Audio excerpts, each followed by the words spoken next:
साथ ही रही हमें ज्वाइन किया तहरीक जवानान पाकिस्तान के सरबराह अब्दुल्ला हमीद गुल साहब ने। अब्दुल्ला साहब, आपका बहुत शुक्रिया ट्रांसमिशन में अपना कीमती वक्त देने के लिए। जो ऑन गोइंग सिचुएशन है, जैसे जैसे चीज़ें अनफोल्ड हो रही हैं, भारत मजीद बेनकाब हो रहा है और सुबकी का सामना भी भारत को करना पड़ रहा है। 25 इसराइली साख्ता एरोब ड्रोन्स, इन पर भी बड़ा नाज था भारत को कि भाई ये तो डिटेक्ट नहीं होते हैं और बड़ी आसानी के साथ पाक फौज ने वो सारे के सारे ही मार गिराए हैं। तो फ्रस्ट्रेशन मजीद बढ़ती जा रही है और ये भी वाजे हो रहा है कि इंडिया जो है वो रीजन में अमन नहीं चाहता, बात बढ़ाना चाहता है। बिस्मिल्लाहिर्रहमानिर्रहीम, बहुत बहुत शुक्रिया आपका। देखिए जवाद साहब, बड़ी बात वाजे है कि उनकी एयरफोर्स हो गई है नाकाम।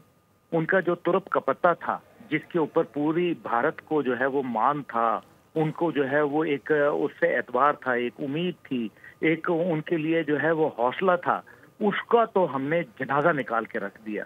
3 राफेल तैयारे और 2 दूसरे तैयारे हमने मार गिराए। अब आप मुझे ये बताएं, 3 राफेल तैयारे गिर जाना, पूरा जो है इस टाइम पे फ्रांस उन पर लान तान कर रहा है। उनकी इंडस्ट्री के जो शेयर हैं वो गिर चुके हैं। इस टाइम पे राफेल के हवाले से जो है दुनिया में तहमक गोइयां शुरू हैं। उन्होंने खुद जो है वो ओके कर दिया और कमाल ये है कि उन्होंने, देखें, आशिक का जनाजा था, किस धूम से निकाला कि राफेल की अस्थियां जो उसके जनाजा था उसको उन्होंने कचरे वाली ट्रॉली पे जो कचरा उठाते हैं उसके ऊपर राफेल का जनाजा लेके गए हैं। ये और Pakistan sorry to cut you Abdullah साहब, पाकिस्तान दुनिया का पहला मुल्क बन गया जिसने 4.5 जनरेशन टेक्नोलॉजी का तैयारा जो है वो मार गिराया। जी जी बिल्कुल, अल्हम्दुलिल्लाह। और किससे गिराया? 4th जनरेशन टेक्नोलॉजी से गिरा दिया हमने 4.5 जनरेशन का। देखें, अब मसला यहाँ यह है कि एयरफोर्स तो हो गई ना काम। हीरोन ड्रोन जो है ये कॉम्बैट ड्रोन है। इसके अंदर जो है ये न सिर्फ रिकॉनेसेंस मिशन करता है, बल्कि इसके अलावा जो है इसके अंदर नाइट की टेक्नोलॉजी भी मौजूद है। ये नाइट फ्लाइंग भी करता है और सबसे बढ़कर ये है कि इसके अंदर जो है ये चाहे तो वेपन भी जो है वो इसके ऊपर इंस्टॉल किए जा सकते हैं। और ये पाकिस्तान के जो मुख्तलिफ 11 शहरों के अंदर इन्होंने ये लाए और उसके बाद ये मजीद ये ला रहे हैं। और क्यों कर रहे हैं ये जवाब साहब, ये बड़ा अहम है नुक्ता, इस पे जरा गौर कीजिएगा। असल में ये इसलिए कर रहे हैं क्योंकि एक तो एयरफोर्स हुई नाकाम, दूसरी बात यह है कि ये चाहते हैं कि पाकिस्तान अपने डिफेंसिव सिस्टम्स जो हैं उनको एक्टिवेट करे और वो एग्जॉस्ट हो जाए इन ड्रोन्स के ऊपर। इसके बाद ये अपने बड़े हथियार जो हैं वो लेके आए जिसके अंदर मिसाइल सिस्टम्स और जिसके अंदर इनकी बाकी मंदा जो एयरफोर्स है वो उसके अंदर शामिल हो जाए। पाकिस्तान जो है वो इन सारी जो चालाकियां जो हैं वो बखूबी समझता है। पाकिस्तान इनके ग्राउंड पे नहीं खेलेगा। पाकिस्तान अपनी मर्जी के तयन करेगा जगह, अपनी मर्जी का वक्त, और इनके प्रोवोकेशन के अंदर नहीं आएगा। ये हमें दिला रहे हैं इश्तियाल, ये जान जान के ये छोटे मोटे ड्रोन भेज के ये साबित कर रहे हैं कि हम जो है वो बहुत कोई बड़ा तीर मार लिया इन्होंने। इनके तमाम ड्रोन को नाकारा बनाया गया है। अल्हम्दुलिल्लाह मजीद भी बनाएंगे। इनके ऊपर जवाबी कार्रवाई आएगी। जवाद कमाल साहब, मैं लिख के देता हूं, पाकिस्तान इनको बहुत जबरदस्त और बहुत ज्यादा तकलीफ दे जवाब जो है वो देने वाला अब्दुल्ला साहब तकलीफ दे जवाब देगा। तो शाम साहब ने आपसे कुछ देर पहले हमें बताया कि बस अब ज्यादा वक्त इंतजार नहीं करना पड़ेगा पाकिस्तानियों को, कुछ ही घंटे रह गए हमारे जवाब के लिए। आपके पास भी कुछ इस तरह की इत्तलात है? नहीं, मैं समझता हूं कि ये मैं इसके ऊपर बात नहीं करूंगा। मैं ये समझता हूं कि हमें भारत की ईमा के ऊपर काम नहीं करना। मैं आपको एक बात जरूर बता दूं, ऑपरेशन सिंदूर उन्होंने किया, अब ऑपरेशन विधवा वो हमारी तरफ से आने वाला है। क्योंकि सिंदूर लग के जो खातून है उसकी शादी तो हो गई, लेकिन अब जो उसको विधवा करने का टाइम है, उसको बेवा करने का टाइम है, वो पाकिस्तान की जानिब से होगा इंशाल्लाह, और बड़ा सही होगा। 50 उनके सोल्जर जो हैं हमने वहां परसों मारे हैं रात को, और उनकी लाशें उठाने वाला वहां कोई नहीं है। सफेद झंडे वो लहरा रहे हैं। पूरी दुनिया समेत राफेल तैयारे के लोगों के, जो उनकी अपनी कंपनी कह रही है कि हमारे जहाज गिर गए हैं। अब आप मुझे ये बताएं कि भारत का ये झूठ जो है वो ज्यादा देर नहीं चलेगा। भारत इस टाइम पे घबरा गया है। उनकी 12 ब्रिगेड का हेडक्वार्टर हमने नीस्तो नाबूद कर दिया। उनके ब्रिगेडियर की लाश वहां पड़ी हुई है, कोई जाने वाला नहीं है, क्योंकि आग लगी हुई है इस टाइम पे वहां, और कोई वहां उठाने वाला नहीं है। उनकी लाशों को रिकॉग्नाइज कोई नहीं कर सकता क्योंकि झुलस के कोयला बन चुकी हैं।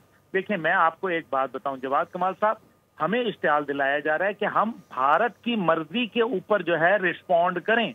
क्यों हम भारत की मर्जी पे रिस्पॉन्ड करें? मैं पाकिस्तानी कौम को बताना चाहता हूँ, बोल न्यूज के जरिए बोल रहा हूँ आप सबको, कान खोल के सुन लें जी, मेरी बात को लिख लें। पाकिस्तान ने उनके 5 जहाज गिराए हैं। ये बहुत बड़ी बजाते खुद कामयाबी है, पूरी दुनिया हिल के रह गई है। पूरी दुनिया के ऊपर इसमें केस स्टडी के तौर पर जो है वो पढ़ रहे हैं कि कैसे 4th जनरेशन जहाज ने 4.5 जनरेशन जहाज का बेड़ा गर्क कर दिया।